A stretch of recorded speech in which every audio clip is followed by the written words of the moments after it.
Le carton de déménagement était sur mon bureau quand j'ai découvert que ma propre fille avait signé les papiers pour mon placement en EHPAD. Je m'appelle Marguerite Dubois. À 73 ans, après 45 années passées comme secrétaire de direction chez Peugeot à Sochaux, je pensais que ma retraite serait paisible. Je me trompais. Ce que j'ai découvert m'a brisé le cœur, puis m'a donné la force de reprendre ma vie en main. Tout a commencé il y a 6 mois, quand je suis tombée dans l'escalier de mon appartement à Montbéliard. Une fracture de la hanche, 3 semaines d'hospitalisation.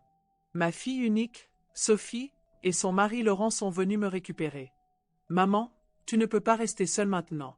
Viens à la maison, le temps de guérir. » Leur pavillon à Belfort était spacieux, les enfants, mes petits-enfants de 8 et 12 ans, semblaient ravis de m'accueillir. Les premiers jours ont été doux. Sophie préparait mes repas préférés, Laurent était prévenant. Je me reposais dans leur chambre d'amis, regardant mes petits-enfants jouer dans le jardin par la fenêtre. Ma pension de retraite, 2 000 € par mois, était directement versée sur mon compte. Du moins, c'est ce que je croyais. La guérison a pris plus de temps que prévu. À 73 ans, les os se ressoudent lentement. Mais après 2 mois, je pouvais marcher sans aide. C'est là que les choses ont changé subtilement. Sophie me demandait de plus en plus de services. « Maman, puisque tu es là, peux-tu surveiller les devoirs des enfants? » Puis, « Laurent cherche du travail, ça serait bien si tu pouvais préparer le dîner. » Enfin, tu pourrais contribuer aux courses, non? Tu manges ici maintenant. J'ai accepté sans protester. Après tout, j'étais hébergé gratuitement. Ma carte bancaire a commencé à servir pour l'épicerie, les vêtements des enfants, parfois même l'essence de Laurent. Quand j'ai voulu vérifier mes comptes en ligne début septembre, Sophie m'a dit que leur ordinateur était en panne. La semaine prochaine, maman. Cette semaine n'est jamais venue. Un matin d'octobre, en rangeant le bureau de Laurent, j'ai trouvé des relevés bancaires. Mon nom figurait sur un compte joint ouvert à mon insu. Ma pension y était versée depuis 3 mois. Sophie et Laurent disposaient d'une procuration sur mes finances. Les documents portaient ma signature, ou du moins, quelque chose qui y ressemblait. Mon sang s'est glacé. J'ai continué à fouiller. Des devis d'EHPAD à Belfort, des demandes d'admission déjà remplies. Un dossier médical falsifié mentionnant des troubles cognitifs légers et une perte d'autonomie progressive.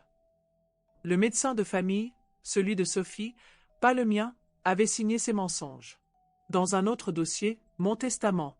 L'original, celui que j'avais rédigé chez Maître Roussel à Montbéliard, léguait tout à Sophie. Mais il y avait aussi un projet de testament révisé, non signé, qui transférait ma propriété immobilière à Laurent pour optimiser la fiscalité familiale. Ma petite maison de Montbéliard, achetée avec mon défunt mari, valait près de 150 000 €. J'ai tout photographié avec mon ancien téléphone portable, celui que Sophie croyait hors d'usage. Mes mains tremblaient. 45 ans de labeur, une vie entière d'économie, manipulée par ma propre chair et mon sang. Le soir même, Laurent rentrait abattu d'un énième entretien raté. Sophie me lançait des regards impatients quand je mettais trop de temps à préparer le repas. Les enfants étaient de plus en plus distants, comme si leur grand-mère était devenue un meuble encombrant. Au dîner, Laurent a évoqué les démarches pour ton bien-être, Marguerite. Sophie a acquiescé. L'EHPAD Les Jardins de l'Espoir a une excellente réputation. Tu y serais mieux soignée. J'ai souri et j'ai dit, bien sûr, ma chérie. Faites pour le mieux. Cette nuit-là, j'ai préparé ma contre-attaque. D'abord, j'ai contacté Maître Roussel. Un rendez-vous urgent, le lendemain matin. J'ai prétexté une course à Montbéliard pour récupérer des affaires. Sophie m'a conduite à la gare, soulagée de me voir partir quelques heures. Chez mon notaire, j'ai tout révélé. Maître Roussel, un homme de 60 ans aux cheveux blancs qui connaissait ma famille depuis des décennies, était bouleversé. Madame Dubois, c'est de l'abus de faiblesse et de la falsification de documents. Nous devons agir immédiatement. En 2 heures, nous avons révoqué toutes les procurations frauduleuses. J'ai ouvert un nouveau compte dans une banque différente. Le virement automatique de ma pension a été redirigé.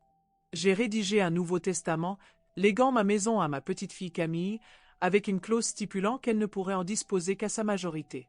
Sophie n'hériterait que de mes bijoux, les vrais, pas les copies que j'avais fait faire. L'après-midi, j'ai visité 3 appartements. Un petit 2 pièces rue de la République, proche des commerces et du centre médical. 700 € par mois, charges comprises. Abordable avec ma pension. J'ai signé le bail sur le champ. Le soir, de retour à Belfort, j'ai joué la comédie. Sophie me demandait si tout s'était bien passé. J'ai répondu « Parfaitement, ma chérie. J'ai même trouvé des documents intéressants dans mes affaires. » Son sourire s'est figé. Le lendemain matin, Laurent essayait de retirer de l'argent avec ma carte. Compte bloqué. Sophie appelait la banque, furieuse. Il doit y avoir une erreur. Aucune erreur. Juste une grand-mère qui reprenait le contrôle de sa vie. À 11 heures, 2 gendarmes sonnaient à leur porte. J'avais déposé plainte pour abus de faiblesse, falsification de signature et captation d'héritage. Les preuves photographiques parlaient d'elles-mêmes. Sophie s'est effondrée. Maman, nous voulions juste t'aider. Laurent, lui, était blême. Les gendarmes emportaient les dossiers, les relevés, tout le matériel de leur escroquerie. À midi, j'étais dans mon nouveau chez-moi. Les semaines suivantes ont été difficiles.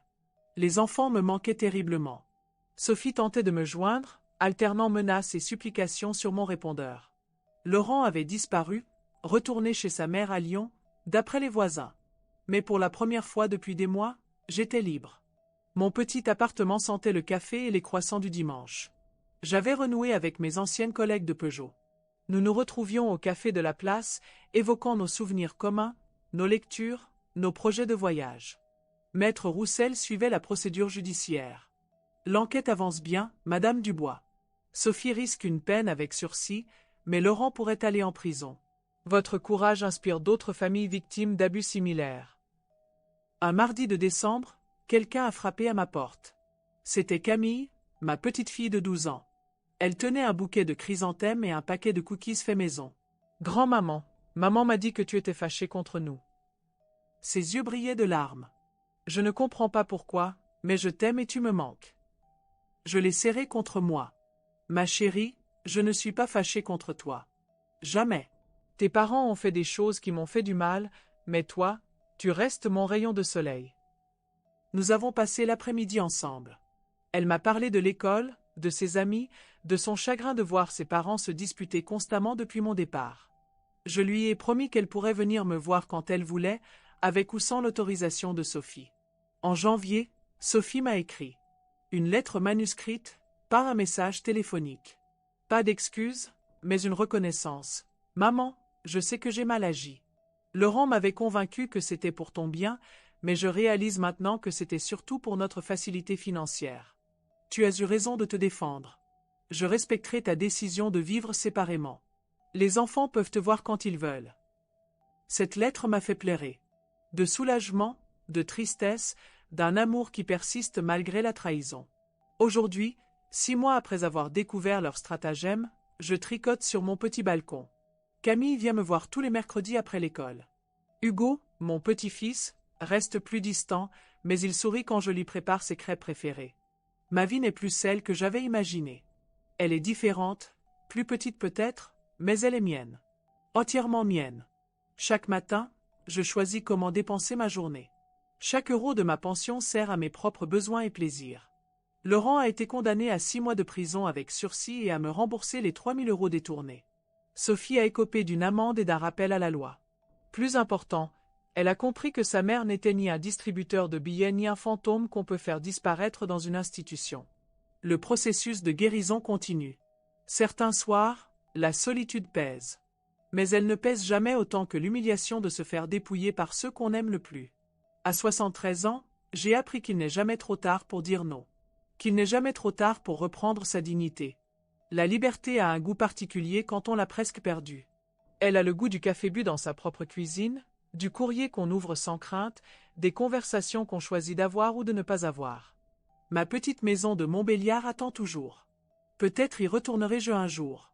Ou peut-être resterai-je ici, dans ce nouveau chapitre de ma vie que j'écris moi-même, mot après mot, décision après décision.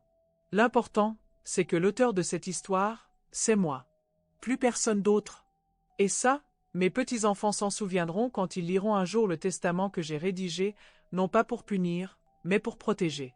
Protéger l'idée que l'amour ne se monnaie pas, que la famille ne se manipule pas, et qu'une grand-mère peut avoir le dernier mot. Même à 73 ans.